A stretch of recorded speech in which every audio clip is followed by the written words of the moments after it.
जय हिंद। आज के इस लेक्चर में हम लोग पार्शियल ऑर्डर रिलेशन देखेंगे। तो लेक्चर चालू करने से पहले आप लोग छोटा सा रिक्वेस्ट है कि अभी तक हमारा चैनल को सब्सक्राइब नहीं किए तो सब्सक्राइब कर ले और बेल आइकन को दबा दे और अपने दोस्तों के साथ शेयर करें। चलिए इस लेक्चर को शुरू करते हैं। देखिए, अगर हमारा आप इक्विवेलेंस रिलेशन इक्विवेलेंस क्लास का नहीं देखे हैं तो आपको आई का लिंक मिल जाएगा, आप जाकर देख लीजिएगा और डिस्क्रिप्शन में भी लिंक दिया हुआ है तो वहां से जाके आप देख लीजिएगा, तो आपको पार्शियल ऑर्डर रिलेशन समझने में ज्यादा आसानी होगा। ओके, चलिए हम लोग देखते हैं कि पार्शियल ऑर्डर रिलेशन कहता क्या है, इसका बेसिक सा डेफिनेशन क्या है। देखिए, इसका डेफिनेशन है if a relation R on a set A. बोला है कोई एक रिलेशन है जो सेट ए से बिलोंग करता है, मतलब सेट ए का रिलेशन है और said to be partial order relation बोल रहा है, बट कुछ कंडीशन है इसका।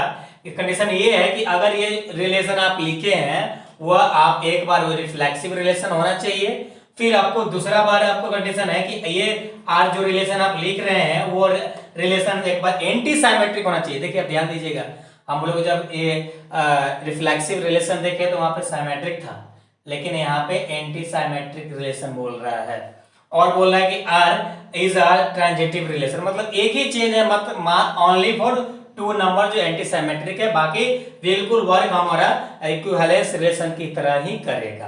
तो अगर आप इक्विवेलेंस रिलेशन नहीं देखे तो आप देख लीजिएगा।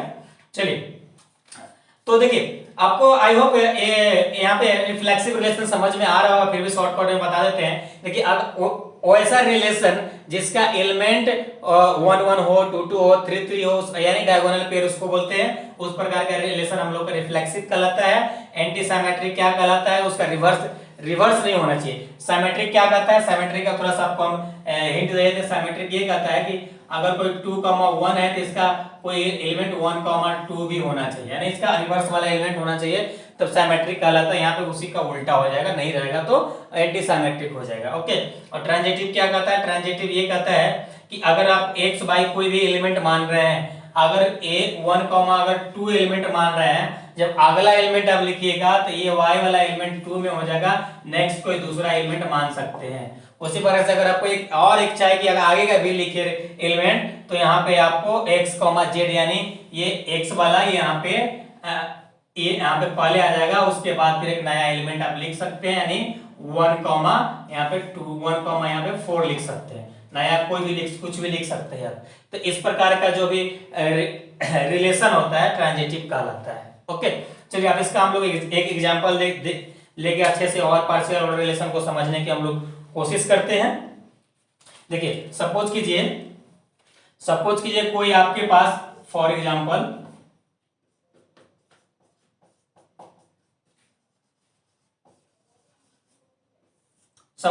कोई आपके पास सेट ए है जिसका एलिमेंट 1, 2, 3 एलिमेंट है। ओके, अब आपको यहाँ पे पार्शियल ऑर्डर रिलेशन लिखना है। तो पार्शियल ऑर्डर रिलेशन तो एक वैसा रिलेशन हम लोग यहाँ पे लिखेंगे। सपोज कीजिए, चलिए छोटा सा बिल्कुल बेसिक से चलते हैं। फर्स्ट रिलेशन सपोज कीजिए हमारा 5 है, इसका हम लोग रिलेशन निकाले, वो एम्प्टी रिलेशन आ गया, तो क्या हुआ, पार्शियल ऑर्डर रिलेशन होगा। तो यहाँ पे देखिए हम कंडीशंस क्या कर रहा है, कंडीशन ये कह रहा है कि आपको रिफ्लेक्सिव होना चाहिए। रिफ्लेक्सिव के लिए 1 1 आपका एलिमेंट होना चाहिए, लेकिन 5 वाला भी रिफ्लेक्सिव होता है। चलिए, तो एक तो कंडीशन हम लोग सेटिस्फाई करती है। एंटी साइमेट्रिक क्या बोल रहा है, एंटी साइमेट्रिक तो भाई बिल्कुल नहीं इसको सेटिस्फाई करता है एम्प्टी रिलेशन को। और ट्रांजिटिव तो और नहीं, तो इसको तो क्या कहना है कि अगर आपको एक एलिमेंट लिख रहे हैं तो उसका x वाले को y वाले को x में लिखना पड़ेगा, ये बोलता है। तो ये आपका पार्शियल ऑर्डर रिलेशन नहीं कहलाएगा। ओके, चलिए नेक्स्ट हम लोग एग्जांपल देखते हैं। R2, अगर आपको सपोज कीजिए कि अगर आपको कोई डायगोनल एलिमेंट दिया हुआ है 1, 1, 1 और 2, 2 और 3, 3, ये जो भी पार्शियल डायगोनल एलिमेंट होगा वह सेट ए से बिलोंग कर रहा है, यानी सेट ए में जो एलिमेंट है वही एलिमेंट का यूज करके आपको पार्शियल डायगोनल एलिमेंट आपको लिखना पड़ेगा।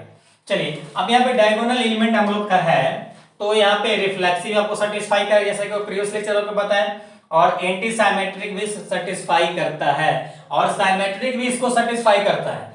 एक ऐसा यही एलिमेंट है जो दोनों सेटिस्फाई कर रहा है, एंटी साइमेट्रिक भी सेटिस्फाई करता है और साइमेट्रिक भी सेटिस्फाई करता है। और ये सारी चीज साइमेट्रिक, एंटी साइमेट्रिक सब कुछ डिटेल में आपको हम बता चुके हैं। तो अगर आपने हमारा लेक्चर नहीं देखे तो प्लेलिस्ट का लिंक मिल जाएगा, iCard में आप देख लीजिएगा। ओके, देखिए जब ये दोनों सेटिस्फाई कर रहा है तो ट्रांजिटिव भी सेटिस्फाई करता है। तो यह इस प्रकार के रिलेशन को हम लोग पार्शियल ऑर्डर रिलेशन बोलते हैं। क्या बोलते हैं? पार्शियल ऑर्डर रिलेशन बोलते हैं। चलिए अब हम सपोज कीजिए आपका एक और इस प्रकार से है। सपोज कीजिए हम लोग का डायगोनल एलिमेंट है इस प्रकार से, और इसमें और एक्स्ट्रा हम लोग क्या जोड़ देते हैं? एक्स्ट्रा हम लोग जोड़ देते हैं 1,3 और 3,1। ओके, क्या ये इस प्रकार का रिलेशन है पार्शियल ऑर्डर रिलेशन कहलाएगा?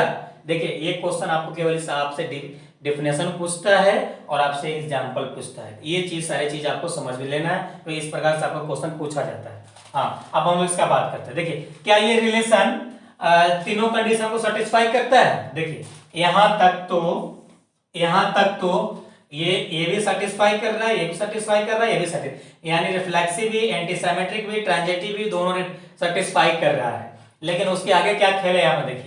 देखिए यहाँ पे 1,3 है, 3,1 है। अब यहाँ पे देखिए इसका रिवर्स एलिमेंट ये है, और ये एंटी साइमेट्रिक रिलेशन क्या कहता है कि भाई हमको साइमेट्रिक रिलेशन तो चाहिए ही नहीं तो हम सेटिस्फाई नहीं करेंगे किसी भी हाल में। तो यहाँ पे ये साइमेट्रिक रिलेशन है, यानी ये दोनों एलिमेंट के चक्कर में ये पार्शियल ऑर्डर रिलेशन नहीं हो पाया।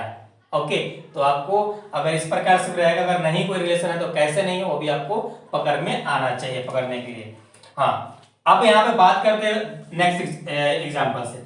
एग्जांपल नंबर 4 देखते हैं। अगर आप कार्टेशियन प्रोडक्ट निकाल देते हैं, क्या निकालते हैं? अगर आप कार्टेशियन प्रोडक्ट निकाल देते हैं तो क्या ये पार्शियल ऑर्डर रिलेशन कहलाएगा? तो देखिए आप ध्यान दीजिएगा, कार्टेशियन प्रोडक्ट जब निकालते हैं तो आप उसमें हर प्रकार का एलिमेंट आता है, एक दूसरे का रिवर्स वाले भी आता है, डायगोनल पेयर एलिमेंट भी आता है, सभी एलिमेंट आता है। तो उस केस में और एंटी साइमेट्रिक क्या बोलता है कि भाई हमको तो बिल्कुल ही नहीं साइमेट्रिक वाला एलिमेंट चाहिए। अगर रिवर्स वाले एक दूसरे के रिवर्स वाला एलिमेंट आ गया तो हम नहीं उसको सेटिस्फाई कर पाएंगे। तो इस कार्टेशियन प्रोडक्ट कभी भी पार्शियल ऑर्डर रिलेशन नहीं कहलाता है। ओके, चलिए अब यहां तक आपको समझ में आ गया होगा। अब चलिए थोड़ा सा और एक एग्जांपल लास्ट हम लोग और देख लेते हैं। एग्जांपल नंबर 5 देखिए, सपोज कीजिए आपका 1,1 और 2,2 और 3,3, और यहाँ पे 2,1 है और 3,2 है। इतना एलिमेंट है। आप यहाँ पे आप एक चीज गौर कर रहे होंगे, हम हमेशा डायगोनल पेयर एलिमेंट ही यूज करते हैं 1 1 2 2 3 3। क्यों यूज करते हैं? क्योंकि रिफ्लेक्सिव रिलेशन इसी को ही सेटिस्फाई करता है। हमारा मजबूरी है लिखना, 100% इसको लिखना ही पड़ेगा। बाकी बाद में कुछ भी लगा के उसको पार्शियल ऑर्डर रिलेशन बना दिए या पार्शियल ऑर्डर रिलेशन नहीं बनाइए। तो इसी को ही आगे एक्स्ट्रा एलिमेंट यूज करके हम लोग इसको बनाते हैं। चलिए अब ये रिलेशन को हम लोग चेक करते हैं कि क्या ये पार्शियल ऑर्डर रिलेशन है। देखिए यहां तक तो आपका सब है भाई, यहां तक तो नो डाउट अभी तक आपको समझ में आ गया होगा। उसके बाद देखिए 2,1 है, 3,2 है। अब देखिए यहाँ पे क्या है? यहाँ पे ये एंटी साइमेट्रिक को सेटिस्फाई कर रहा है, बिल्कुल कर रहा है, क्योंकि यहाँ पे रिवर्स वाले एलिमेंट नहीं है। ओके, अब देखिए ट्रांजिटिव को सेटिस्फाई कर रहा है। देखिए ट्रांजिटिव को क्या कहता है? x, y तो y, z, यानी x वाला y में। तो यहाँ पे यहाँ पे इसको ऐसे लिखना था 2,3।